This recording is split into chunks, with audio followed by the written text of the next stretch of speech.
quiet war had begun. A secure phone on Prime Minister Andrew Holness's desk began to ring. The emergency line, the one that almost never buzzes. On the screen, Ouagadougou State Line. It was Captain Ibrahim Traore, the soldier president of Burkina Faso. Andrew. Traore's voice cut through the static, steady and relentless. Victory can sour quickly if you don't break the old ways. I've seen it in Africa too many times. The people cry for dignity, for leaders who don't bow to corruption. If you don't stamp on it, it will stamp on you. Jamaica was no longer just managing an economy, it was managing a debt trap. There's a proposal that disturbs me. Renewable Horizons Limited.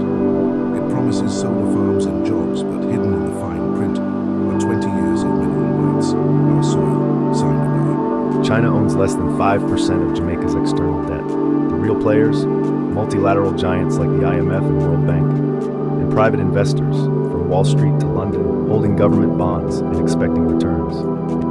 And we can't act on that? Traore had not called to celebrate. He had called to warn. He spoke of wolves in the shadows. For every dollar the government earns, nearly half goes just to pay off debt. Not to build schools, not to fix roads, not to pay nurses, but to keep up with loans we took decades ago. And the worst part, most Jamaicans have no idea who we're even paying. I reveal a document disguised as investment, but in truth, it is theft.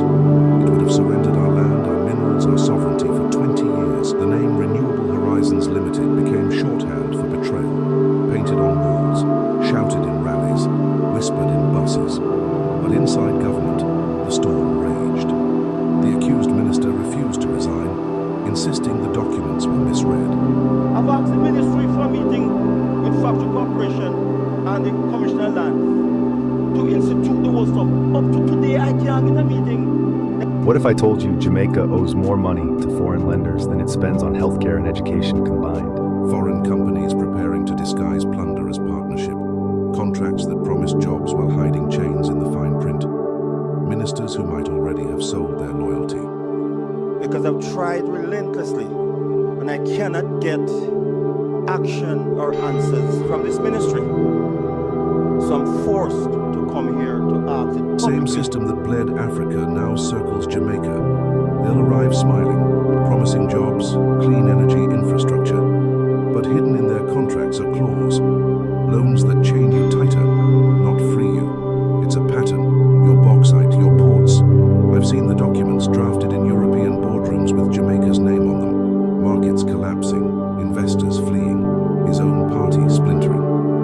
Yet deep down, he knew Traore was right. Leadership wasn't comfort, it was fire. So the government did what many countries did at the time. They started borrowing, first from local sources, then from the big players overseas. By the 1980s, we were in deep, with the IMF at the wheel. But their loans weren't free. They came with conditions: slash public spending, sell off government assets, and tighten up the budget. Sounds technical, but the impact was deeply personal. Teachers laid off, clinics running out of supplies, basic goods got more expensive, while paychecks stayed the same. For many Jamaicans, this wasn't just a financial shift, it was a cultural shock. It changed how people saw the government, survival, and even the promise of independence. The dream of prosperity was slipping, and in its place came a harsh new reality. Jamaica's public debt is over $2 trillion JMD. That's more than $13 billion and more than our entire national budget. Investigate report on that scheme. Made with recommendations.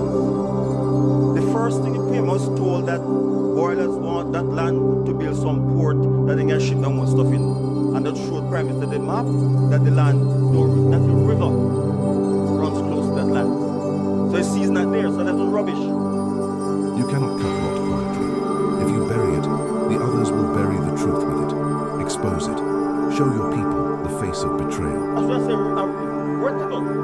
That it was a minister in the ministry. And I can't get a response from that ministry. I don't want to hear none after that.